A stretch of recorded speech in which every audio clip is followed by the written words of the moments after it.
Well, you're going to get ready to put in the central line just as though you were putting in a landmark-based central line. Another option is the video laryngoscope or the glide scope. So you're going to have a sterile sheath on your hand, and you're going to reach and grab the probe through that sterile sheath. The technique of placing that, instead of lifting up and out, you just lift straight up. Question always comes up, can't I just use a sterile glove?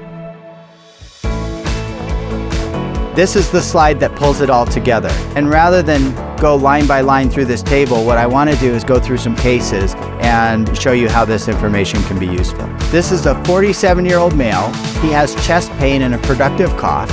He's hypotensive and tachycardic. And there's his heart. So you got a hyperdynamic heart, a flat IVC, in a middle-aged guy with a cough and hypotension. What's your diagnosis? Good, this is septic shock from pneumonia, right? And so just 2 quick exams, you've got that figured out.